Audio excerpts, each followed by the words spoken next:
নমস্কার বন্ধুরা, জয় বজরংবলী, জয় শ্রীরাম, জয় গুরু, জয় গুরু, জয় শিবশম্ভ, হর হর মহাদেব। জয় গুরু, জয় গুরু। চলে এলাম একটি নতুন ভিডিও নিয়ে। অনেক দিন বাদে ভিডিওতে এলাম, কারণ এখন খুব ব্যস্ততার মধ্যে আমার দিন কেটে যাচ্ছে, তাই ভিডিও দিতে পারছি না।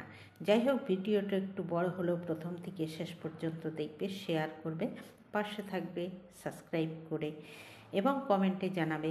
ভুল হলে অবশ্যই ধরার ক্ষমতা সবার আছে, সে ছোট হোক বড় হোক যেই হোক।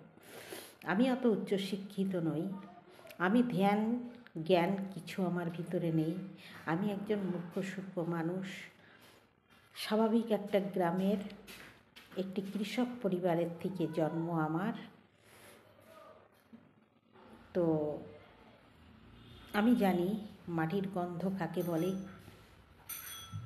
মাটি কি। এই মাটিতেই সবাই যাব, সে পুড়ে ছাই হয়ে যাই আর কবরের ভিতরে যাক, মাটিতেই সব শেষ হয়ে যাবে। শরীরটাও যে আমাদের মাটির।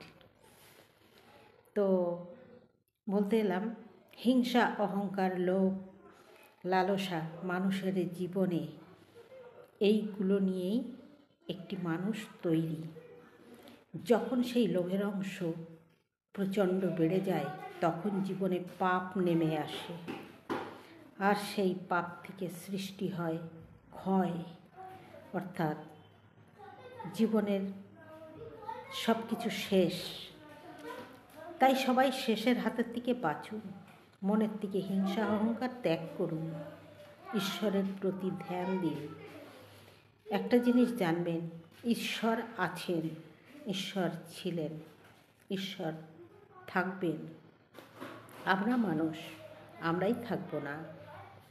আজ আমরা ওর দিকে আঙুল তুলছি, ওর দিকে আঙুল তুলছি। কেন এগুলো? কেন? তার বিনিময়ে ঈশ্বর কিন্তু সেটা দেখিয়ে দিচ্ছেন যে তুই যে নিজেকে বড় দামি মনে করছিস, তুই সব জানিস, তাহলে এখানে আমার কি মাহাত্ম্য রইল? ঈশ্বরের মহত্ব তো কিছুই রইল না। পূর্বজন্মের কর্ম ভালো থাকলে এই জন্মে তারা অনেক কিছু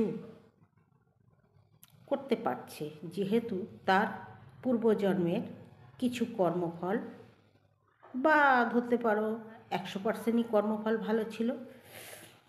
যারা এখন বর্তমানে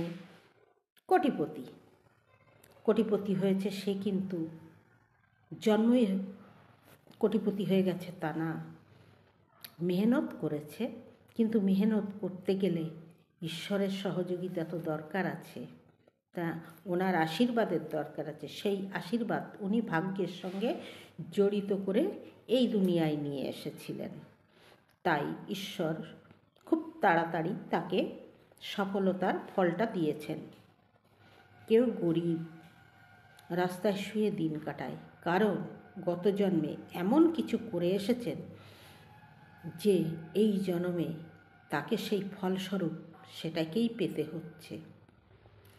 কেউ কেউ বা কিছু জেনে বুঝে নিজের পাপকে নিজে জড়িয়ে নিচ্ছেন, হয়তোবা কিছু শিক্ষার গুণে কিছু শিখে সে হয়তো মানুষের ভালোটা করছে, কিন্তু সে নিজেকে এত বড় প্রমাণ করছে যে আমি এটা, আমি সেটা, আমি অমুককে ভালো করি, আমার দ্বারা এত লোকে লাভবান হয়, আমি পৃথিবীর সর্বশ্রেষ্ঠ। মানে ডাক্তার, কবিরাজ, সে যে যাই হোক, মানে সবার উপরই তিনি স্থান গ্রহণ করতে চাইছেন। তাহলে মানুষ যদি সবাই বলে আমি তো কিছু জানি না, তাই আমি বলছি না, আত্মারূপে ভগবান। তা আত্মারূপে যদি ভগবান হয়, তাহলে সবার সেবা করে যিনি সবাইকেই আরোগ্য লাভ করাচ্ছেন, তিনি তো তাহলে ভগবানের উপরে ওনার আসন, তাই তো? তাহলে ভগবানকে টপকে যেতে চাইছেন। ঠিক আছে? ঈশ্বর প্রথমে কারোর কোনো বিপদ আসতে লাগলে আগের থেকে ট্রেলার দেখায়, দেখতে পাবে। মৃত্যুর আগেও সে পূর্ব দিনের কথাগুলো মনে করে, আমি কার সাথে কি ভুল করেছি, কেন করেছিলাম, আজকে আমার সেই সাজাগুলো আমি ভুগছি, আমার মা বাবাকে এটা করেছিলাম তো আজকে আমার এটা হচ্ছে। এই জিনিসগুলো মানুষের মনে তখন কিন্তু এসে যায় যখন আর কোনো রাস্তা থাকে না। এর জন্য কোনো মাপ নেই, জেনে বুঝে কোনো কিছু করার মাপ নেই। সে তুমি যত ঈশ্বরের সেবা করো, তুমি জেনে বুঝে যেগুলো করছো মানুষের মনে আঘাত দিয়ে, এর মাপ জীবনে হয় না, কোনো দিন হয়নি, কোনো দিনও হয়নি। তো কলিযুগে কি করে হবে? মাপ কোনো দিন হয় না।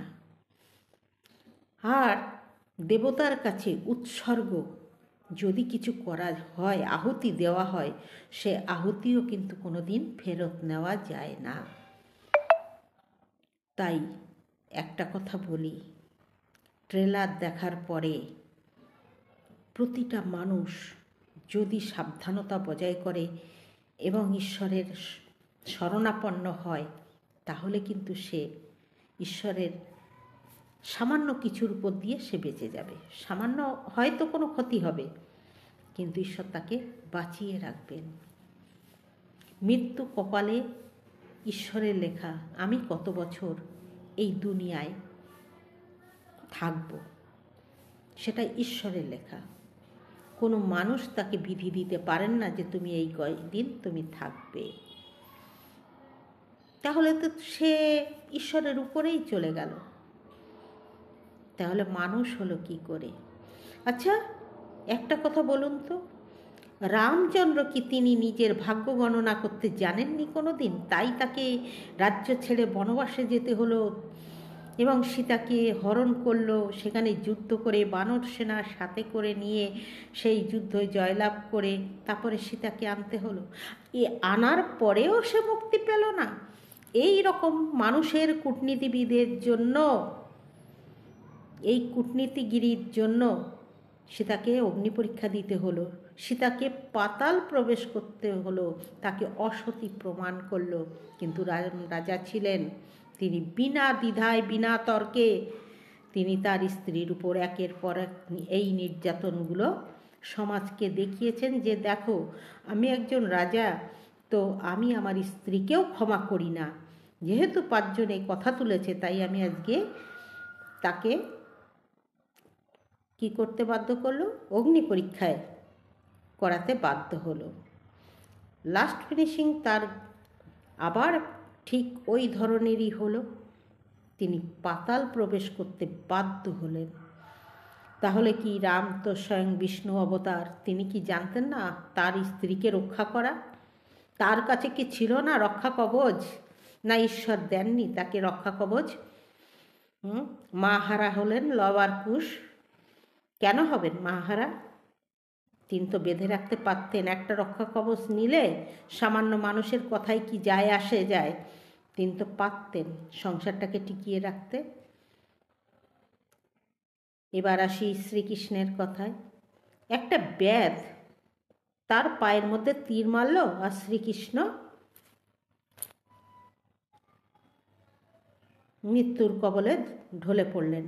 তিনি তো বিষ্ণু অবতার, তিনি কেন রক্ষা কবচ নেননি যাতে তীরটা না মারতে পারে ব্যাধ, ওনার মৃত্যু না হয়? উনি রক্ষা কবচ নিতে পারেননি না, উনি জানতেনই না। আসলে ঈশ্বরও জানতেনই না এই সমস্ত ব্যাপারে। এ সমস্ত জানে কলিযুগের মানুষ, ঈশ্বররা তো জানতেন না। ওনার নামেই ঈশ্বর, এসব কিচ্ছু বোঝে না, তাই তো। রামকৃষ্ণদেবের গলায় ক্যান্সার, পারতেন না রামকৃষ্ণদেব ভালো হতে? সে তো মায়ের সন্তান ছিলেন, কেন তিনি ভালো হলেন না? গলার ক্যান্সার কিসের জন্য? কেন মা তাকে ভালো করলেন না? এত সেবা এত কিছু করার পরেও রামকৃষ্ণদেবকে কেন ভালো করলেন না মা? কারণ সব কিছু কর্মফল সবাইকেই নিতে হবে। তুমি সে যে মহারথী হও, যে রাজপ্রাসাদে বসে থাকো, এমন এমন মানুষ আছে কোটি টাকা থাকা সত্ত্বেও সে কিছু খেতে পারে না, কারণ ঈশ্বর এমন একটা রোগ দিয়ে দিয়েছেন যার জন্য ডাক্তার তাকে বারণ করেছেন সর্ব খাবারের দিকে তিনি বিলুপ্ত। এমন এমন লোক আছে যে তারা কোটি টাকা থাকা সত্ত্বেও রাস্তার আলো দেখতে পাচ্ছেন না, কারণ ডাক্তার বলেছেন তুমি ঘরে বেড রেস্টে থাকবে, বেরোবে না। আবার কেউ কেউ আছেন কোটি টাকা থাকা সত্ত্বেও একটা সন্তানের মা হতে পারছেন না, বহুত চেষ্টা করছে কিন্তু একটা সন্তান তিনি পাচ্ছেন না। সবই ঈশ্বরের খেলা। সময়ের অপেক্ষা, ঈশ্বরকে কেউ ডাকে না। এখনকার মানুষ কি করে বলুন তো? এখন মানুষ যায় ধর্ণা দিতে, অপরের অবলম্বনে বাঁচতে চায়। ঈশ্বরের অবলম্বনে কেউ বাঁচতে চায় না, অপরের মানুষের অবলম্বন খোঁজে। মানুষের অবলম্বন খুঁজে সে নিজেকে বাঁচাতে চায়, কিন্তু কটার থেকে বাঁচাবে? একটা মানুষ কটার থেকে বাঁচাবে? এমনও কিছু ভিতরে আছে যেটা ঈশ্বর ছাড়া বাঁচাতে পারবেন না। তুমি একটার পর একটা তাবিজ, কবজ, তেল পড়া, জল পড়া দিয়ে একটার পর একটা ভালো হতেই আছো, কিন্তু পেছন তোমার কিন্তু ছাড়ছে না, লাইন দিয়ে রয়েছে তোমার কর্মফল নিতে তোমাকে হবেই। তাই বলি এখনো সময় আছে, পরবলম্বনী হও। তার ভিতরে না নিজেরা পরম ব্রহ্মকে ডাকতে থাকো। অন্য কেউ কিন্তু তোমাকে উদ্ধার করবে না, পরম ব্রহ্ম ছাড়া যিনি পাঠিয়েছেন এই দুনিয়ায় তিনি পারবেন একমাত্র তার কাছে টেনে নিতে। নিজের ভুলগুলো তার কাছে সব কিছু সমর্পিত করো, যে তুমি কি কি ভুল জ্ঞানে অজ্ঞানে করেছো, সেই ভুলগুলো তার কাছেই সমর্পিত করো। অবশ্যই তিনি দেখবেন তিনি যে আমাদের পিতা, পরম পিতা। এখানে যত মায়া মোহর জালে জড়িয়ে রয়েছি এরা আমাদের কেউ নয়। আজ এখানে আছি, আমি যখন মৃত্যুবরণ করব তখন আমার কোথায় জন্ম হবে, সেখানে নতুন একটা সংসার হবে, সেখানে নতুন মা বাবা হবে, নতুন একটা পরিবার জন্ম নেবে। এগুলোকে আমি তখন ভুলে যাব। এরকম কত কত জন্ম আমার গেছে, তাদের ভুলে যে এই মায়ার জালে জড়িয়ে পড়েছি। এখান থেকে ত্যাগ হয়ে হয়তো কারোর আবার কোথাও যাব, সেখানে সেই মায়ার জালে জড়িয়ে যাব। মায়াকে আস্তে আস্তে ত্যাগ করতে হয়। লোভ, লালসা, মায়া এরাই মানুষকে ঘুরিয়ে ফিরিয়ে পাপের রাস্তায় নেয়। মন যাদের স্থির নেই, অপরের প্রতি মন, মানে নিজের মন নিজের কাছে থাকে না, অন্যের প্রতি মন। ও কি খেলো, ওর পাতে বড়টা পড়লো, অমুকের এত টাকা হচ্ছে, আমার বাড়িটা কাঁচা রয়েছে, আমি ইট গাঁথতে পারছি না, তার মানে মনটাকে ছড়িয়ে দিচ্ছি আমি দেশ বিদেশের প্রতি। আমার প্রতি তো মন নেই। আমার যদি প্রতি আমার কন্ট্রোলে আমার মন থাকে, তাহলে আমি সেখানে কি বলবো, আমার কি ঈশ্বর যা দিয়েছে ঠিক দিয়েছে, যতটুকু আমার প্রাপ্য ততটা দিয়েছে, যতটুকু আমি ভোগ করতে পারবো ঈশ্বর ততটাই আমাকে দিয়েছেন, এর বেশি তো আমার দরকার নেই। আমি এতেই খুশি, আমি এতেই আনন্দিত। আমি ঈশ্বরের কাছে প্রার্থনা করি, কত কত মানুষ রাস্তাঘাটে আছে তাদের তো এটাও নেই, তাহলে ঈশ্বর আমাকে তো ভরপুর দিয়েছে। ধন্যবাদ ঈশ্বর, আপনি আমাকে যা দিয়েছেন, একটা সুস্থ শরীর, একটা ঠান্ডা মাথা, একটা ঠান্ডা মন এবং লোভ লালসাবিহীন এই শরীরটা। তাই আমি এর জন্য আপনাকে অনেক অনেক কৃতজ্ঞতা জানাই। আমি এইভাবে যেন দুনিয়ার বুকে সবাইকে নিয়ে মিলেমিশে যেন থাকতে পারি। কে কি পেল ওই দিকে তখন ভ্রুক্ষেপ না করাটা উচিত। যারা করে তারা জানেও এই ভ্রুক্ষেপ আজকে লোভে লোভে লোভে লোভে রাবণও শেষ পর্যন্ত মৃত্যুবরণ করতে হলো। শতপুত্র লক্ষ্যনাথী, কৌরব বংশের ধৃতরাষ্ট্রের শতপুত্র লক্ষ্যনাথী শেষ পর্যন্ত রইল না বংশে দিতে বাতি। তাই শোধরানোর টাইম এখনো যায়নি। শুধরে যাও, ভালো হবে। শুধরে যাও, ভালো হবে। ঈশ্বর মঙ্গল করবে, শোধরাবে না, সাজাবোগার জন্য তৈরি হও। আজ বুঝবে না রক্তের জোর আছে।